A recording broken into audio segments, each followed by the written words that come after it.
We are in beautiful La Crosse, Wisconsin for the 2022 Upper Midwest Hazelnut Growers Conference. It's Friday night. We're about to go learn about marketing and branding. Tomorrow's the big day. We have presentations lined up from processing to pest and disease issues. We're going to be talking about propagation, even feeding pigs and poultry hazelnuts. So don't miss out. We'll be bringing you some video from the 2022 Upper Midwest Hazelnut Growers Conference. Stay tuned.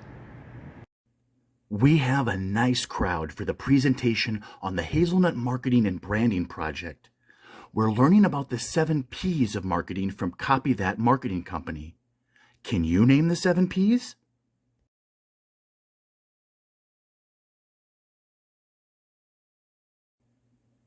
The 7 P's of marketing refers to product, price, place, people, promotion, position, and presence. Branding is equally important and can be rightfully depicted as a tree with the various limbs all originating from the overall branding plan, the trunk of the tree. After supper, a great conversation with participants on values and what Midwest hazelnuts mean to them. This was a great way to kick off the 2022 Upper Midwest Hazelnut Growers Conference in-person meeting. Day 2 of the 2022 Upper Midwest Hazelnut Growers Conference in La Crosse, Wisconsin was jam-packed with great presentations and talks. Jeff Jensen with the Iowa Nut Growers Association and Jason Fishbach with UW Extension presented on various processing lines ranging from the larger scale to the smaller scale, as well as options for growers to add value to their nuts through basic processing. Dave Bonoff and Scott Sanford with the University of Wisconsin-Madison showed us all the results of the fall harvesting trials with various pieces of equipment, from the turkey Hasatzen machines that suck up and husk the dry nuts, to the blueberry harvesters and even an olive harvester. Much was learned via these harvesting trials, and modifications are already being made to equipment to improve harvesting. Back to present again on feeding hazelnuts to pigs was Pete Lammers, University of Wisconsin-Platteville.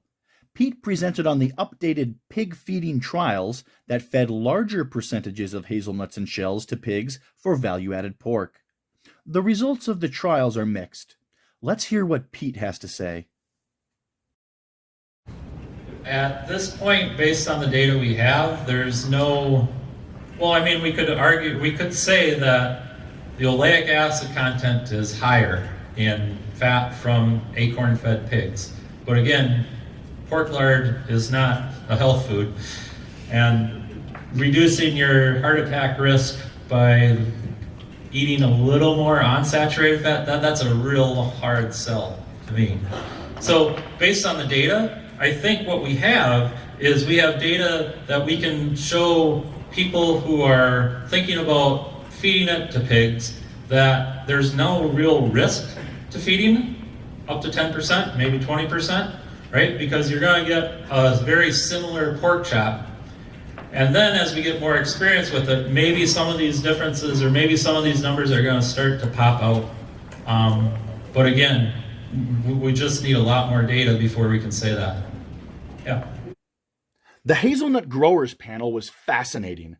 I love learning from other growers. For example, we have seen voles showing up at the Marion Joint Performance Trial and have some concern that they could impact the planting. Lucky enough, Wisconsin grower Paul Ronsheim shared his experience with the exact same issue and how it killed some of his plants. He also shared that by killing the vegetation within the row, it shifted the voles to the alleys between the rows of hazelnuts, essentially alleviating the problem. Okay, so one big event that happened, year 3, the weeds were pretty substantial, and meadow voles just exploded. They didn't explode, their population exploded. and they put their burrows in the row, not in between the row. And I lost a lot of plants. They put 20-foot burrows that were like mounds of dirt, 2 feet high. There were so many of them. Could you explain that? What happened? Well, I created a perfect environment for a minnow vole, and they had babies. But what do they do? How do they kill the plant? Well, they don't really eat the plant, but they just plow the field. They just churn it up. Gotcha. And so they lost roots. They had holes that dried out the roots. You gotcha. So it's just that sort of obnoxious thing. So I decided I got to get rid of the weeds. Mulch would have been a great idea. I went to Roundup, and I just cleared the rows, and the meadow voles moved from in-row to inter-row. As soon as I got the grass out of there, they moved out of and then I didn't care nearly as much. So that was my meadow vole history. I lost a lot of plants with it. Situations like this are exactly why we have these hazelnut growers conferences. We learn from others' mistakes and experiences so that hopefully we can avoid the same problems.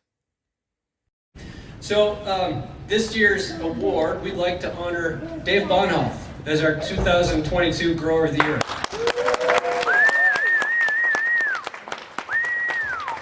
We have a plaque for Dave. So you stand there while I embarrass you for a second. Okay, I wrote up some things. So I think it's important for folks to realize, because Dave does a lot of his work behind the scenes, but just how much time and energy and treasure he has put into this project over the last decade. Pretty much all on his own time and in his retirement now. Congratulations, Dave, and thank you for all of the advances you've helped with over the years. After lunch, the topic turned to pests with an aptly named presentation, Bugs Driving You Nuts?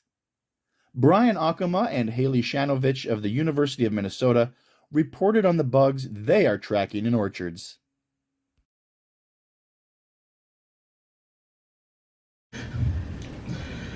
So our approach has been simply trying to figure out, first of all, what do we have out here?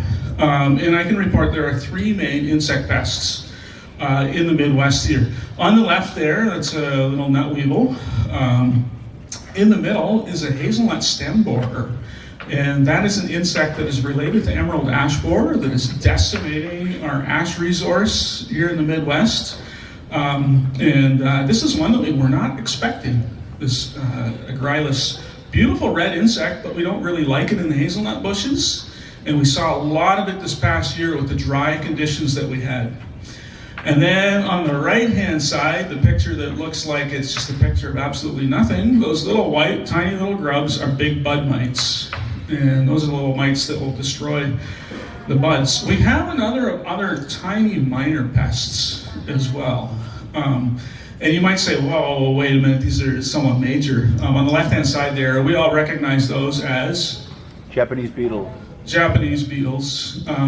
The good news is, even though they might eat a lot of your leaves, they don't seem to, at least we don't think, do a lot of damage to the nuts. And many of our plants can tolerate a whole lot of defoliation that, even though it looks really bad to our eyes, it does not remove enough leaf tissue to affect the fruits that the plant is producing. So we're keeping an eye on Japanese beetle, but we don't suspect it's going to be a major problem. In the middle there, that's a green polydrusus weevil. Polydrusus weevils, these don't even always have common names that we could call them. This is just Latin name, polydrusus. We see these from time to time as well, and they nibble on the leaves and on the buds. And on the right-hand side, you might recognize this. You may have seen this. This is a stink bug, and this is a new invasive species of stink bug. This is a brown marmorated stink bug. And it's becoming more and more of a problem on the East Coast, and it's moving west, and it is now into Wisconsin and Minnesota. On my property, I'm just starting to see them here and there.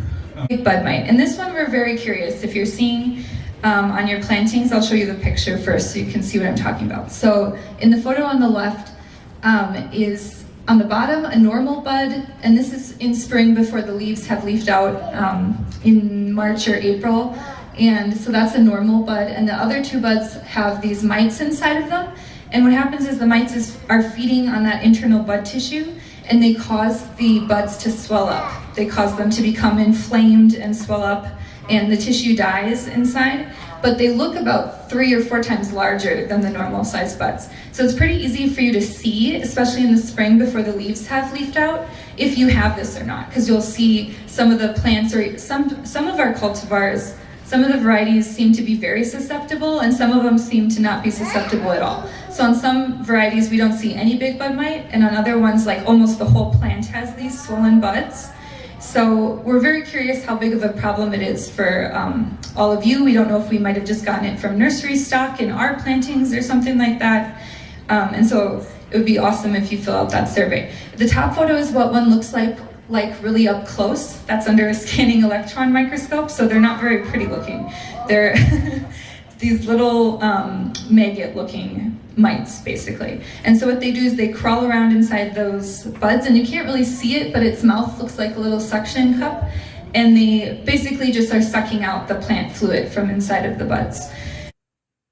After that fantastic presentation, I imagine half the growers left the conference and were out in their orchards the very next day looking for swollen buds, the symptom of big bud mite. If you have been following the hybrid hazelnut space for long, you're aware of the bottleneck with getting better plants to growers.